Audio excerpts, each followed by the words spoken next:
예배자로 부름을 받으며 준비된 예물을 주님께 드립니다. 감사하며 믿음으로 고백하여 드리오니 아버지의 귀한 예물을 연락해 주십시오. 예물이 주님 나라에 합당하게 쓰여지기를 원하며 참여하는 모든 손길 드리는 가정, 그들의 삶 속에 이 한 주간도 주의 평강과 하나님의 복이 가득하기를 바랍니다.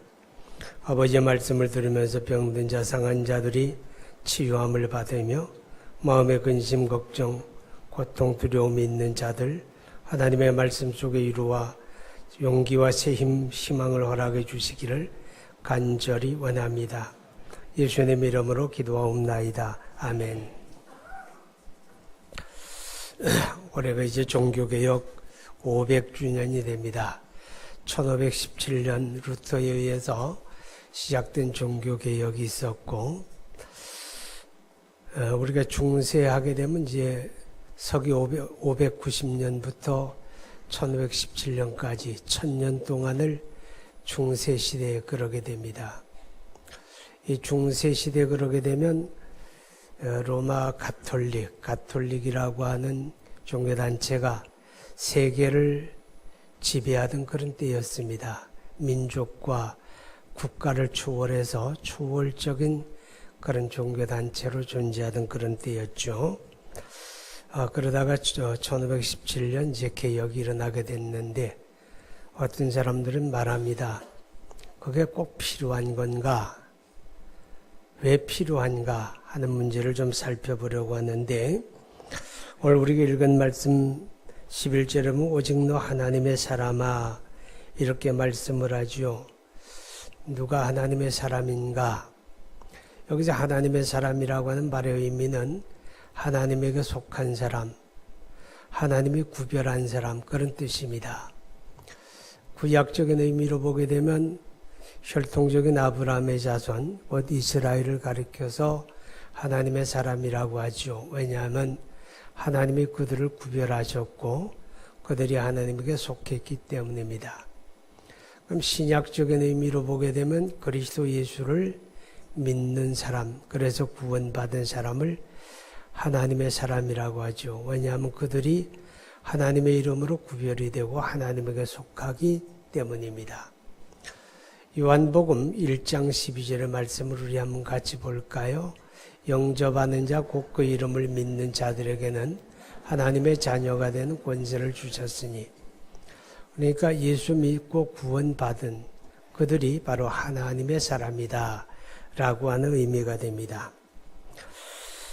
이렇게 우리가 예수를 믿게 된 것, 하나님의 사람이 되어지는 것은 우리가 수고하고 노력해서 얻은 결과도 아니고 우리가 좋은 가문에 태어난 결과도 아니고 이것은 순전히 하나님의 은혜의 결과다 하는 것입니다.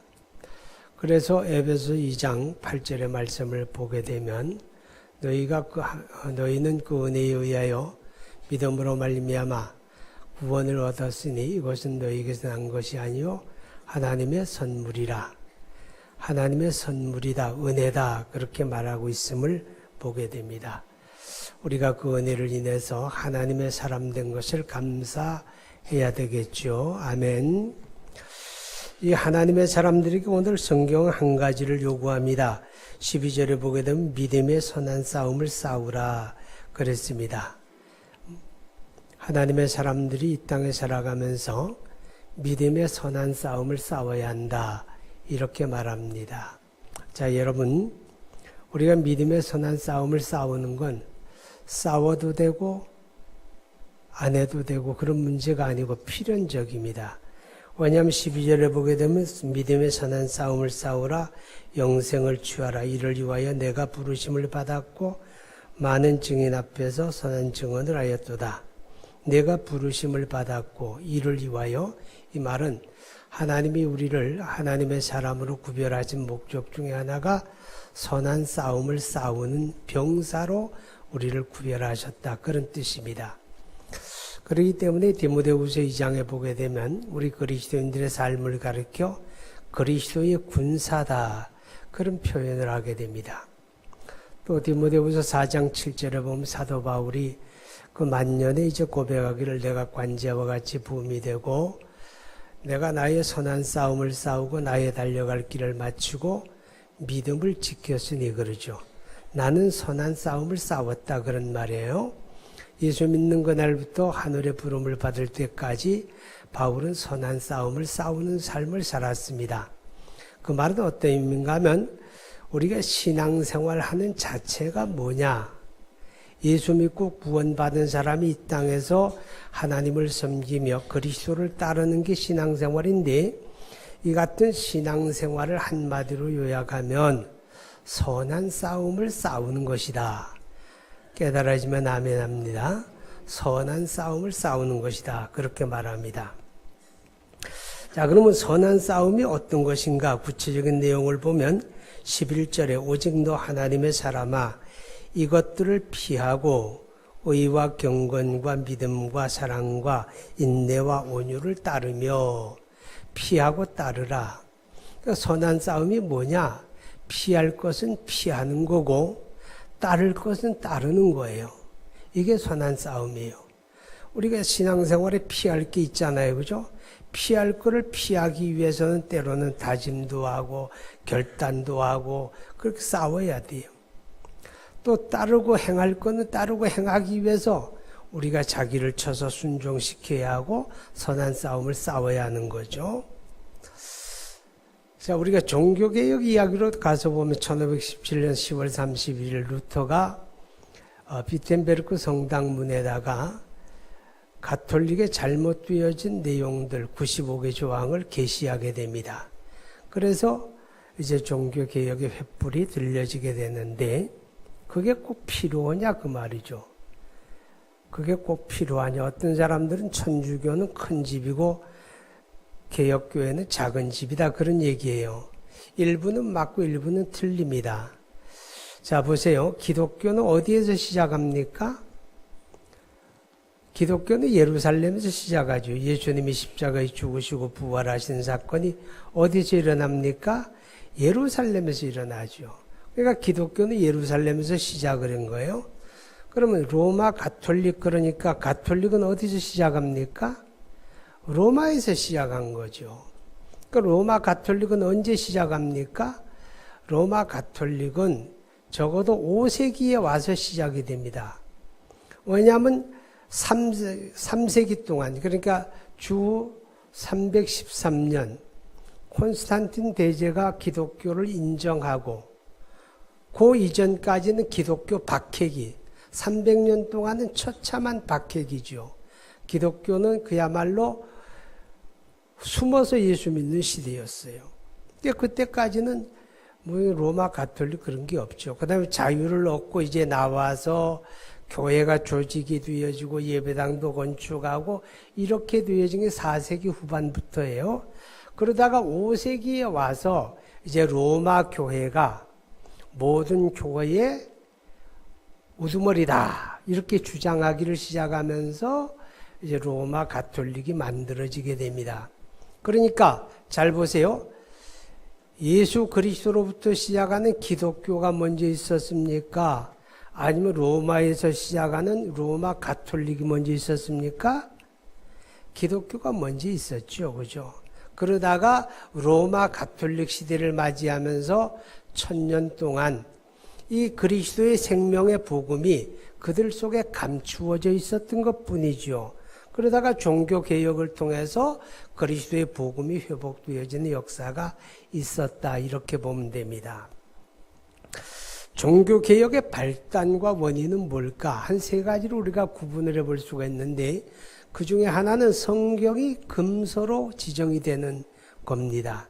그러니까 로마 가톨릭 시대 1000년 동안은 성경은 읽을 수가 없는 책이었어요. 성경이 많지도 않았죠. 왜냐하면 그때는 인쇄술이 없었으니까 다 손으로 써서 만든 성경인데 성경 한 권이 아마 이만큼 컸을 거예요. 왜냐하면 일일이 손으로 써서 했으니까 지금처럼 뭐 좋은 펜으로 쓰는 게 아니잖아요. 그죠? 자, 금서라고 하는 게 뭐냐? 성경을 읽지 마라 그 말이에요. 아무도 성경을 아무나 읽으면 안 된다. 준비되어진 사제들만이 준비된 장소에서 읽어야 한다. 이렇게 됐어요. 왜 금지시키는가 하면 성경에는 어려운 내용도 있고 성경은 난해한 내용도 있는데 준비되지 않은 사람들이 성경을 함부로 읽었다가는 신앙이 왜곡되어지니까 성경을 읽지 마라. 금지시킨 거예요. 성경을 읽는 것만 금지시킨 게 아니라 성경은 번역해도 안 된다. 절대로 번역하지 마라. 이때 성경은 이제 볼게이트역이라고 해서 라틴어로 번역된 5세기 제롬이 번역한 라틴어 성경이 있었고 그 성경만을 읽어라 그 말이죠. 그 성경만을 읽어라. 자, 우리가 신앙생활이 옳은지 틀린지 뭐를 봐야 알 수가 있어요? 성경 봐야 알 수 있잖아요. 그죠? 그러니까 성경 못 읽게 하고 번역하지 못하게 하는 게 종교개혁 발단의 시작이었고 두 번째는 사제들의 타락이었습니다. 이 사제들 그러게 되면 신부들을 말하게 되는데 우리는 신부라는 말을 잘 안 써요. 왜냐하면 그게 굉장히 나쁜 말이에요. 왜냐하면 신부할 때 그 신자가 하나님 신자, 아버지 부자거든요. 직역하면 하나님 아버지란 얘기예요. 그래서 영어로 신부를 father 그렇게 말하잖아요. 그죠? 그러니까 좋은 용어가 아니에요. 그래서 우리는 그냥 사제 그럽니다. 이 사제 그룹이 어떻게 타락을 하는가 하면 이 사제는 계급제입니다. 계급제인데 무슨 수사에서부터 사제가 되고 사제 가운데서 무슨 또 계급이 있고 그 다음에 주교가 있고 그 다음에 또 뭐가 있어요. 추기경이 있고 그 다음에 교황이 있고 이렇게 계급제입니다. 그런데 이 중세시대 가장 극도로 타락했던 1000년에서 1517년까지 한 600년 동안에는 이 주교가 되어지는 건 특혜 중에 특혜예요. 왜냐하면 주교가 되어지게 되면 두 가지 특혜가 주어지는데 하나는 영지가 주어지게 됩니다. 영지가 뭔가 하면 땅이 주어지는 거예요. 땅이 일정한 땅이 주어지게 되고 그 영지 안에 사는 사람들은 전부 다 주교의 노예가 되는 거예요. 주교가 그들의 생명의 생사여탈권을 가지게 되고 그들이 농사를 지으면 세금을 바쳐야 되고 그런 거예요. 영지가 주어지게 되니까 엄청난 권력을 가지는 거죠. 그 다음에 이 주교가 되면 두 번째 뭐를 할 수 있는가 하면 주교 성당을 건축할 수 있는 특혜가 주어져요. 그러니까 주교가 있는 성당이다. 그러니까 자기 권위를 나타내기 위해서 주교 성당을 어마어마한 규모로 짓게 됩니다. 저 파리에 가면 세느강 사이에 이렇게 조그만 섬이 있는데 그 섬에 노트르담 성당이라고 하는 성당이 있어요. 그 노트르담 성당 규모가 그야말로 입이 딱 벌어질 정도입니다. 근데 노트르담이라고 하는 말은 프랑스 말인데 이거는 특별한 성당만 있는 게 아니고 거기만 있는 게 아니고 그 이름은 주교가 있는 주교좌라는 거예요. 주교가 있는 성당이다. 주교가 대표로 있는 성당이다. 그게 노트르담이에요. 그러니까 노트르담은 여러 곳에 있는 거죠. 그죠? 자, 그럼 주교가 되었으니 자기 권위를 나타내기 위해서 권위에 걸맞는 거대한 성당을 건축을 하면 돈이 있어야죠. 그죠? 그 돈을 어디서 나옵니까? 자기 영지 안에 있는 사람들을 뜯어먹는 거예요. 요새 말로 말하면 빨대를 콕 꽂아가지고 쪽쪽 빨아먹어서 커다란 성당을 건축했다. 이제 그렇게 보면 돼요. 이렇게 주교가 되어지게 되면 큰 권세를 얻는 것이 되니까 수많은 사제들 가운데 너도 나도 주교가 되고 싶을까 안 되고 싶을까? 되고 싶겠죠. 근데 주교를 누가 임명하는가 하면 교황이 임명하는 거예요. 그러니까 사제들은 전부 다 주교는 되고 싶은데 그 주교를 임명권은 교황이 가지고 있으니까 교황한테 잘 보여야 하잖아요. 잘 보이려니까 큰 뇌물을 만들어 가지고 금은 보석을 갖다 바쳐야 된다 그 말이에요. 그러니까 타락을 할까 안 할까? 엄청 타락을 하죠. 자, 그때는 사제들도 많이 타락을 해가지고 그들이 시집도 안 가고 장가도 안 가는 것 같지만 그때 많은 사생자들이 생깁니다. 많은 사생자들이 생기고 그래서 고아원이라고 하는 게 거기서 만들어지는 거예요. 많은 사생자들이 났는데 버릴 수는 없잖아요. 그래서 돌아보기 시작했다. 이런 사제들의 타락이 종교개혁의 발단의 두 번째 원인이에요.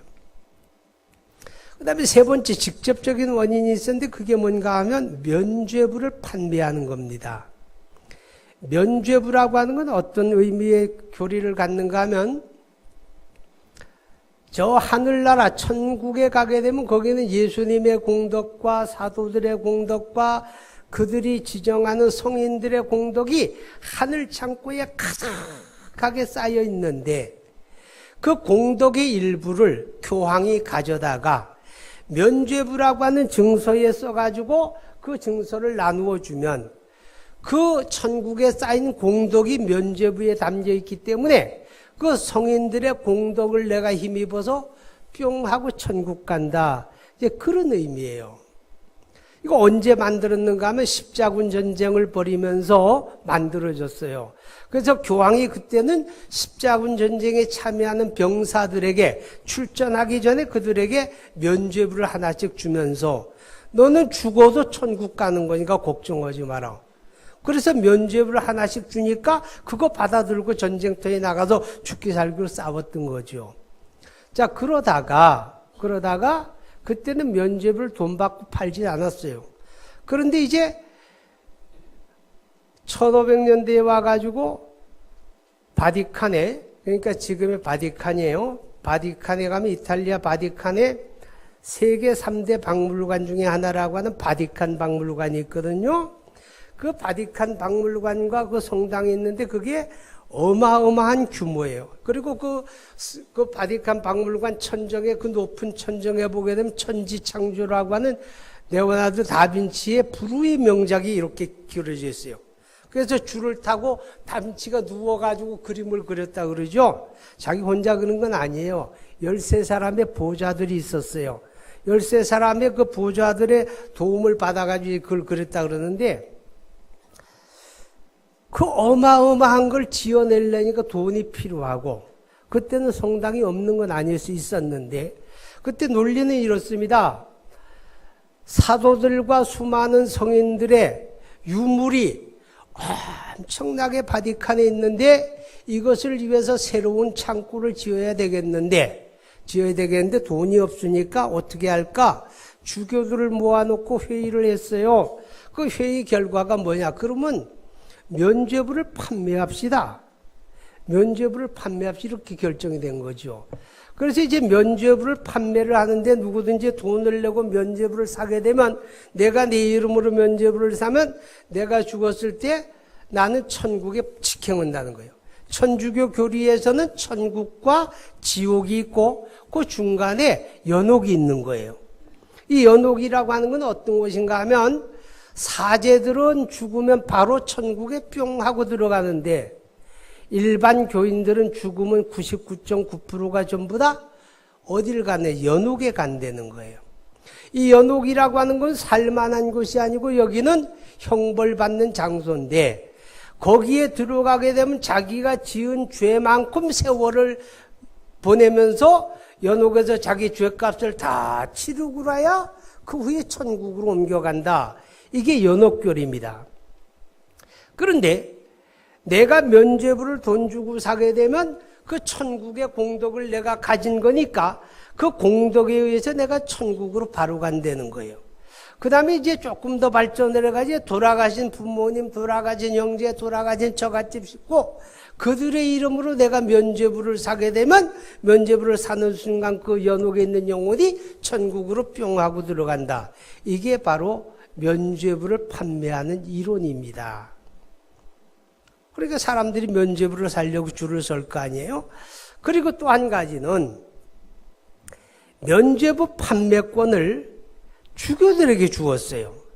각국의 주교들에게 면죄부 판매권을 주는데 면죄부를 팔아서 3분의 1은 주교가 가지고 3분의 2는 바티칸에 바치는 거예요. 그러니까 면죄부를 팔면 이익이 될까 안 될까?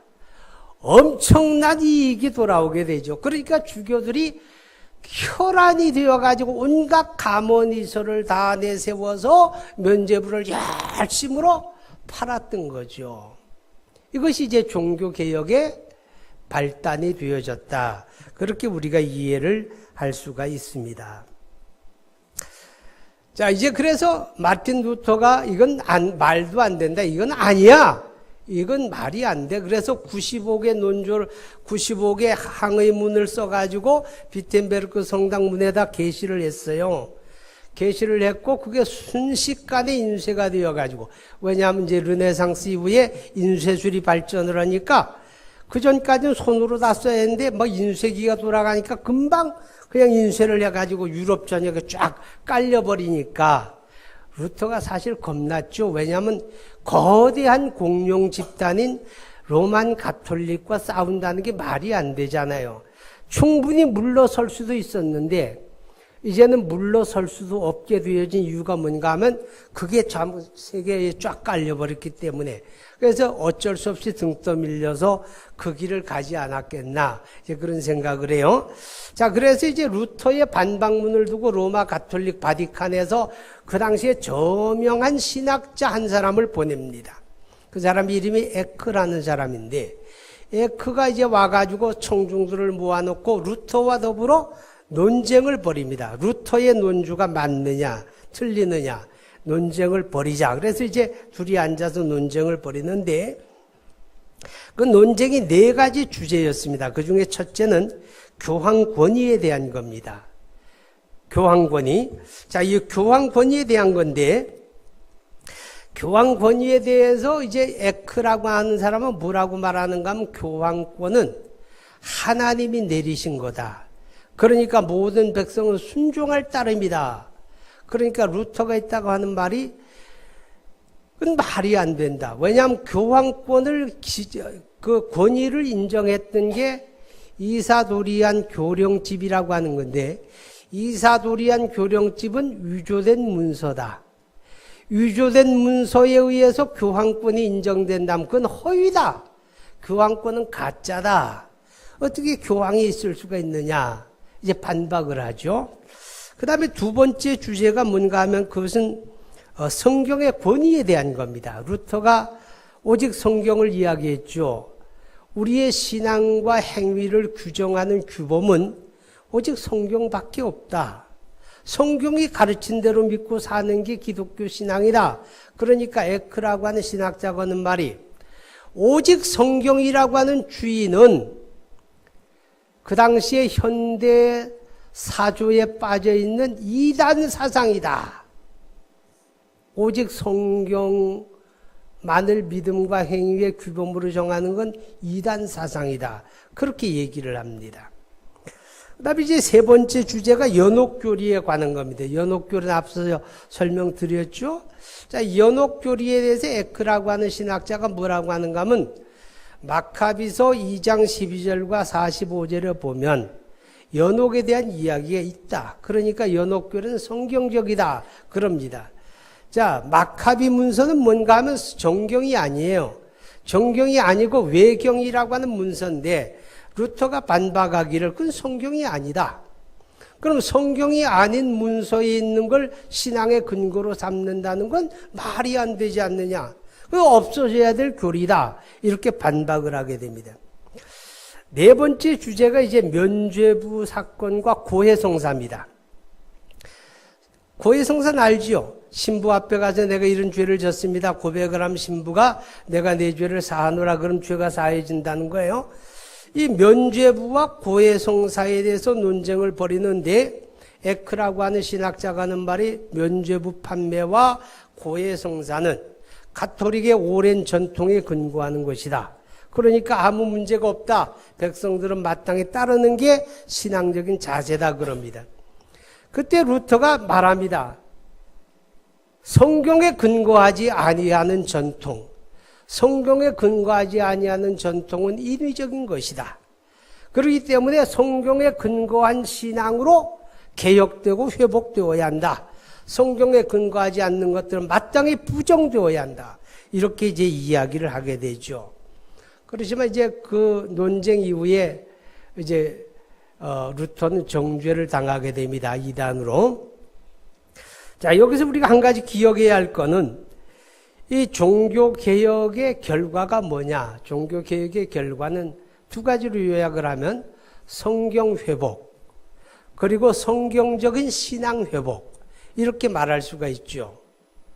이전까지는 성경이 없었고 이전까지는 성경적인 신앙에 눈뜨지 못했는데 종교개혁을 통해서 성경이 모든 사람이 읽을 수 있는 자국어로 번역이 되었고 성경을 읽음으로 인해서 성경이 가르치는 신앙을 회복하게 된 게 종교개혁의 결과다.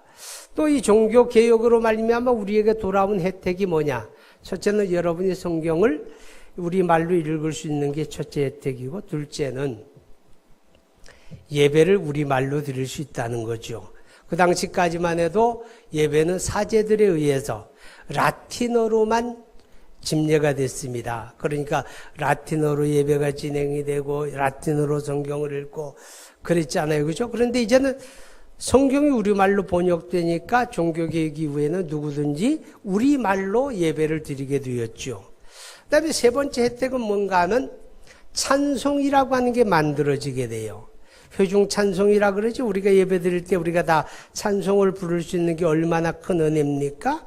그런데 그때까지만 해도 가톨릭에서는 회중 찬송이 없었어요. 1517년 종교개혁 이전엔 회중 찬송이 없는 거죠. 그때는 예배할 때 그 사람들은 미사라 그러는데 예배할 때 성가대가 라틴어로 찬송을 해요. 그래서 우리가 성가대라는 표현을 안 쓰고 찬양대라고 하는 거는 성가대는 가톨릭적인 용어입니다. 우리가 하나님 앞에 찬양하는 사람들이니까 마땅히 뭐라고 해요? 찬양대, 그렇게 말하는 거죠. 그 다음에 우리에게 종교개혁 이후에 우리에게 돌아온 혜택 가운데 하나는 이제 그 사제들에게 종속된 신앙의 해방을 얻게 됩니다. 이 사제들에게 종속된 신앙이라고 하는 게 뭔가 하면 가톨릭엔 7가지 성례가 있어요. 가령 영세라든가 견진이라든가 성찬이라든가 그 다음에 고해성사라든가 그 다음에 또 무슨 결혼성사 그 다음에 종류 죽을 때 이제 기름 붓는 거예요.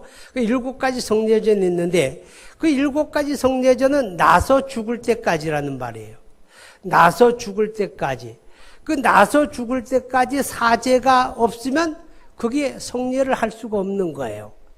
그러면 나서 죽을 때까지 가톨릭 신자들은 사제에게 종속이 되는 거죠. 사제에게 다 종속이 되게 돼 있어요. 그런데 종교개혁 이후에는 성례전이라고 하는 건 그런 게 아니고 예수님이 가르쳐 주신 2가지밖에 없다. 세례식과 성찬식이다. 아멘. 2가지밖에 없으니까 사제에게 매일 필요가 없잖아요. 그리고 이제 종교개혁 이후에 만인 제사론이다 해가지고 사제가 없어서 우리는 예배할 수가 있는 거예요. 사제가 없어도 우리 하나님 앞에 기도할 수 있는 거예요. 누구나 다 예배할 수가 있다. 이렇게 이제 혜택이 돌아오게 되었고, 그 다음에 이제 이종 성찬이라고 해서 무슨 말인가 하면 로마 가톨릭은 지금까지 일종 성찬을 합니다. 일종 성찬이라고 하는 건 이런 거예요. 성찬의 내용은 2가지요. 떡과 포도주예요. 그죠? 주님께서 떡을 떼어 주시면서 받아 먹으라. 이것은 너희를 위한 내 살이다 그랬고, 잔을 주시면서 받아 마시라. 이것은 너희를 위하여 흘리는 나의 피고 언약의 피다 그랬죠. 그래서 2가지 내용을 가지고 성찬을 거행하게 되고, 이 성찬은 은혜의 수단이라고 고백하는데, 가톨릭에서는 떡은 교인들에게 나누어 주는데 매 미사마다 나갈 때 입에다 하얀 떡 하나씩 넣어줘요. 아무도 이제 쏙 넣어주고 그러잖아요. 그죠? 근데 잔은 안 줘요. 이 잔은 특별한 사람들만이 마실 수 있다. 특별한 사람 누구냐? 사제. 사제들만 잔을 홀짝홀짝 마시지 교인들은 감히 곁에도 못 가. 떡만 주는 걸 일종 성찬이다 그래요. 근데 종교개혁 이후에는 이건 말이 안 된다. 성경의 가르침대로 이종 성찬. 우리가 떡과 포도주를 함께 나눈다. 이제 그런 이제 은혜가 회복이 되었다라고 하는 것입니다. 자, 여기서 이제 우리 한 가지 기억해야 돼요. 그러니까 종교개혁이라고 하는 건 성경적인 신앙을 회복하기 위한 무엇이었다? 선한 싸움이었다. 아멘. 선한 싸움이었고 그 선한 싸움은 끝난 게 아니라 오늘 우리도 해 가야 한다. 왜냐? 자, 이제 12절 봐요. 시작. 믿음의 선한 싸움을 싸우라.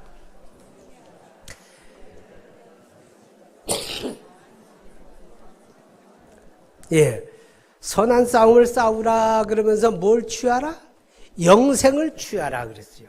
여러분, 영생은 뭐예요? 구원받는 게 영생이에요. 구원은 어떻게 받아요? 예수 믿음으로 받죠. 아멘. 요한복음 3장 16절 암송할까요? 시작. 하나님이 세상을 이처럼 사랑하사 독생자를 주셨으니 이는 그를 믿는 자마다 멸망하지 않고 영생을 얻게 하려 하심이라. 영생은 예수 믿음으로 얻는 거예요. 그렇죠? 그럼 영생을 얻은 사람이 천국 갈 때까지 지켜가라 그 말이에요. 영생을 취하라는 말은 믿음으로 얻은 그 영생을 천국 갈 때까지 지켜라 그 말이에요. 그럼 그 영생을 지키는 방법이 뭐냐? 그 방법을 가령 두 가지로 이야기를 하게 되는데, 하나는 선한 싸움을 싸우는 거예요. 아멘. 우리 믿음을 지켜가야 되잖아요. 이 믿음은 무슨 믿음이냐? 성경적인 믿음이에요. 아멘. 성경적인 믿음을 지켜가는 게 영생을 취하는 거다. 그런 말이죠. 성경적인 믿음을 지켜가기 위해서. 악한 마귀는 우리를 흔들어서 믿음에 무너뜨리려고 역사하잖아요. 그러니까 우리가 선한 싸움을 싸우면서 이 성경적인 신앙을 지켜가려고 노력을 해야 하는 거. 선한 싸움을 싸워야 되죠. 자, 그 다음에 11절 봐요. 오직 너 하나님의 사람아 이것들을 피하고 의와 경건과 믿음과 사랑과 인내와 온유를 따르며, 이게 뭐냐? 이게 경건 생활이에요. 우리가 영생을 지켜가는 방법 중에 하나가 경건 생활이거든요. 그렇죠? 경건에 이르기를 노력하라 그랬잖아요. 그렇죠? 경건은 범사가 유익하다 그랬어요. 그런데 그 당시에도 그렇고 지금도 그렇고 이 가톨릭의 구원과는 공덕 구원이거든요. 공덕 구원. 그래서 고행을 하는 거예요. 금식을 하고 금욕적인 삶을 살고 고행을 하고, 그래서 루터도 저 바티칸에 가가지고 그 빌라도의 계단이라고는 돌 계단을 무릎으로 기어 오르면서 주교동을 암송하고 그러면 뭐가 될 줄 알았는데 안 되거든. 그러니까 가톨릭에서는 고행을 경건이라고 그러는 거예요. 근데 오늘 성경은 뭐냐? 경건이 뭐냐? 경건에 대해서 말하는 거예요. 경건이란 건 뭐냐? 의를 행하는 거다. 그 다음에 경건과 믿음과 사랑과 인내와 온유를 따르는 거다. 이거 행하는 게 경건이다. 아멘.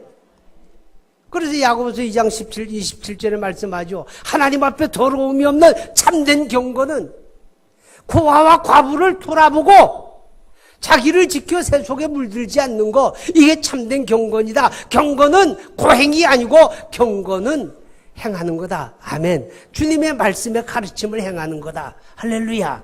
이것을 위해서 우리가 뭐 해야 돼요? 선한 싸움 싸워야 돼요. 이 선한 싸움을 이어가는. 그래서 우리 주님 앞에 설 때에 바울이 고백한 것처럼 내가 나의 선한 싸움을 싸우고 나의 달려갈 길을 마치고 믿음을 지켰으니 이제 후로는 나를 위하여 의의 면류관이 예비되었으므로, 주님 앞에 서는 날 바울처럼 승리자로 서는 이 은혜가 저와 여러분에게 있기를 축복합니다. 기도합니다. 거룩하신 하나님 아버지, 하나님의 은혜와 사랑을 감사합니다. 우리를 은혜 가운데 구원해 주시고 선한 싸움을 맡겨주셨나이다.